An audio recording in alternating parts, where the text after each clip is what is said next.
we channel that money not just to get clothes, but maybe to tutor them in job alignment or whatever. I think it's where we are at pressure testing. Okay, so just one last point is that the question about EMA is whether it's made people more employable, whether it's given them better skills for the workplace, and whether or not it's actually improved people's life chances after they've had it. I'm interested in Sue's account, but I would say, well, it seems to me that the evidence is broadly that it's not doing any of those things, and it really therefore does need a good looking at. Does that mean it's going to be eradicated? No, it isn't. I've made it clear that our policy is for it to exist in its present form for the time being, but it may need to be looked at. Okay. I'd like to come back to Zuhair actually. Zuhair, what do you feel about what's been said? I think that it's one of the really good. All people to do the same opportunity. So it would be fair if some students spend any money on things that they want to. Okay, so you feel that perhaps that some students don't spend the EMA on what you feel they ought to if they receive it. Are there any other views anyone wants to say? Andy? Are there any actual policies across the 12 years to do anything about it? It seems to be on both sides keeping it the same. So is there any ideas towards changing it over the next 12 years?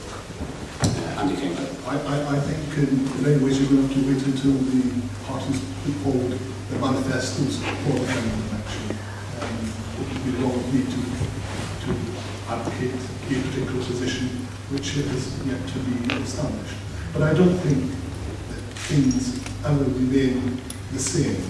You constantly have to review and make sure that you get it as right as you possibly can. But this is a system which the vast majority of students in schools are unhappy about, especially those who don't receive EMA. So it can't, surely it can't be something that just merely continues. But the point is that for those who are most unhappy, who don't receive them, would it make them happy to see so many youngsters who are in families which are struggling? Would it make them happy for those young people to get nothing?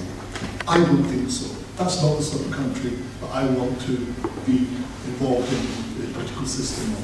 I want to see us actually doing everything we can to support one another and to support those most in need. So no, I don't think things will remain as they are. But let's hope that we get it a bit better than it is. Okay, thank you. I want to move on to the second question, so we've got quite a few issues we want to talk about today. The second question is from Louise Collins. Louise. In view of the fact that the national debt is at the highest since the 1970s, students in Scotland still receive free and higher education. Does the panel think it's correct that, despite the fact that we subsidise nothing, students in England don't? Okay, so in view of the fact that the national debt is now high since the 70s, should students in Scotland still receive free higher education while students in England and Wales have to pay ever-increasing fees? Sue Peach. Well, the Liberal Democrats, Nick Clegg has said quite clearly that one of his 4 main policies is to phase out university tuition fees over 6 years. Why not in 2010 if they win the election? Because they can't afford it. We have to be realistic yet again. We're in a recession and we have to live within our means. If we had not been in a recession, if we had had the money that we've had over in the previous 10 years, it would have been something that we'd have aimed for. In the last general election, it was one of our manifesto promises to get rid of tuition fees. It's wrong to penalise people who want to make the best of themselves and then to saddle them with huge debt. And it puts off, again, people from disadvantaged backgrounds who can't afford to go to university. We live in a fair society and a university education should be based on grades and intelligence, not wealth. But you're grown up again, I said, you know money doesn't grow on trees. We have aimed to get rid of tuition fees over the next 6 years. There is a timetable that Nick Clegg has actually produced. In 2010, he intends that the fees for final year students should be abolished. because it's the final year often where people drop out. They just simply do not complete their degrees. By abolishing final year fees, then it will enable those students to complete their studies. In 2011, we aim to regulate the fees paid by part-time students. We have to consider all students, not just full-time students, but part-time students. Those people who can't afford to go to university full-time, those older students who are doing degrees and they have perhaps families to look after. They have to pay their fees up front. And we want to regulate that to make sure that they get the same opportunity as full-time students to spread those fees out. In 2012, we hope that part-time students should be able to access the same loans as full-time students. At the moment, they can't. Full-time students can access loans, part-time students cannot. Well, Sue, universities are crying out about the fact that they're not getting the money for research. If this happens, isn't this just going to devalue our education system and mean that universities, our best students are going to move to America or overseas because the universities don't have the money? Universities don't have the, well, they say they don't have the money. Lots of universities do have money, and I think that we have to put money into universities for research. We are not doing the universities, our students, our economy, our country any good at all by cutting back on the money that is going in to research. And both the Conservatives and the Labour Party are saying that they are cutting money back for research. If the universities were given that money, it wouldn't be such a problem. Timetable eventually is that by 2015, all fees will be abolished. How are we going to pay for this? That's, I'm sure, something that people... Yeah, how are we going to pay? Very briefly, Sue. Yeah, very briefly.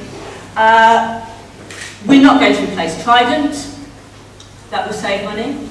We're going to end tax credits to above income families.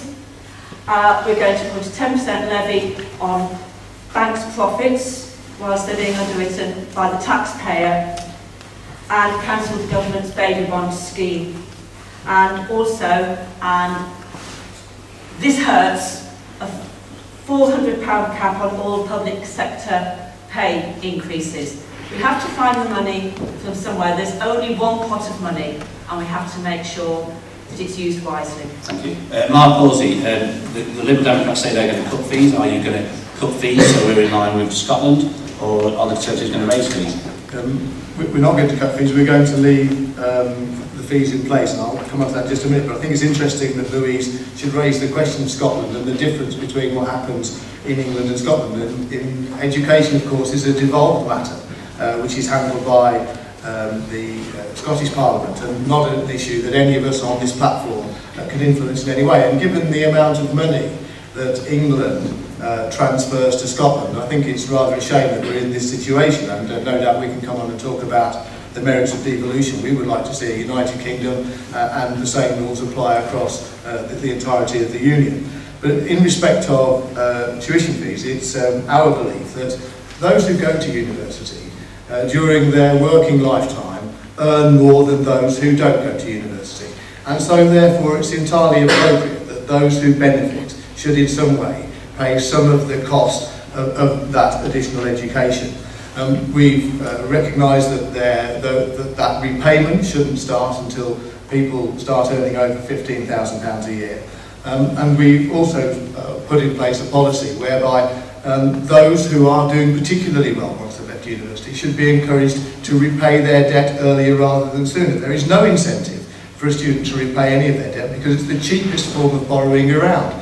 But if people are doing well, give them an incentive to pay back early. And that money can then go into the pot and fund education more generally. What about raising fees? Because currently every university charges virtually the maximum fees of over £3,000.